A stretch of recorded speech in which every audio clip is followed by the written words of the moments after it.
Welcome to HortTube. My name is Jim Putnam. In this video, I'm going to be planting this Hosoba Hoshifu Japanese Aucuba. I'm in Raleigh, North Carolina on a small urban lot, about 2/10 of an acre, zone 7B, and I'm extensively re-landscaping this yard, and this Hosoba Hoshifu Japanese Aucuba is going to be a great addition to that.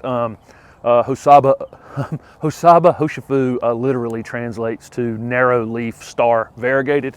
You can see the beautiful variegation in this plant, and I think this video is less about this particular variety and just kind of opening people up to that there's lots and lots of different variegated and green Aucuba that are they're super underused. Tends to be in the trade that we'll see a green serrated foliage one, and then we'll see gold dust very typically, and then we'll see pictorata, which has the solid yellow center, which is also quite bright.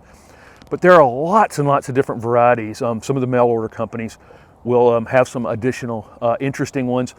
This is a female clone, and it will berry in the wintertime with beautiful, pretty large red berries on it. It does need a male for that. A lot of the green ones tend to be males. There's so many Aucuba in this neighborhood.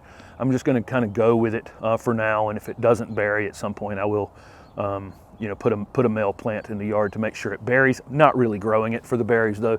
Just this beautiful variegated foliage. Aucuba are definitely shade loving, or at least part shade loving plants. This spot that I'm putting it in is shady until about 1 o'clock, and it's going to get a little bit of direct sun on it at that point, but quickly I got some large trees on the other side of it that will put it back in the shade. So only about an hour and a half maybe of direct sun every day. I'm going to pull this mulch back, and there's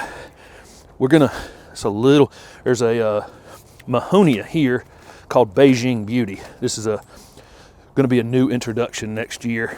That plant right there has bloomed for a solid 6 months straight since I put it in the ground. That's going to be a fantastic MAHONIA introduction. This Aucuba, that's about all I need right there already. Not hard digging back here. A lot of my yard has got a lot of clay, but for some reason here, it's not too bad. I don't think this is all that well rooted from what I could tell while I was just handling it. It seems a little loose at the top. This is very typical of Aucuba roots. They're kind of thick like that. Don't typically root out very aggressively in a container. It takes a long time for these to get root bound, but you see the thickness of those roots. I break it up a little as I'm handling it here. I'm going to set it into the hole, and I use my shovel to see that I've got it raised up a little bit. I want it even a little bit higher than that, and I think that's going to be good.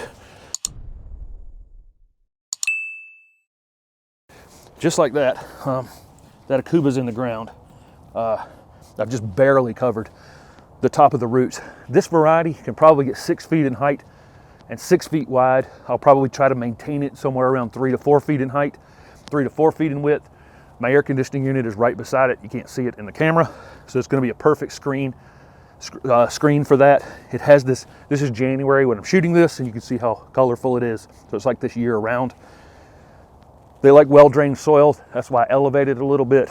And other than that, there's just not a lot of maintenance. As long as you site a Japanese Aucuba properly, part shade or shade, elevate it just a little bit so you don't end up drowning it, they're really just going to reward you with good color. Even the green foliage varieties are fantastic. Just beautiful, beautiful leaves. So this was just a trade gallon container. It's probably only about 8 or 9 inches in height. These aren't particularly fast growing. They're hardy in zone 7 to 9. Deer rarely damage Japanese Aucuba. They're not 100% resistant to it. I imagine in a tough winter, they might try to sample it, but rarely damaged.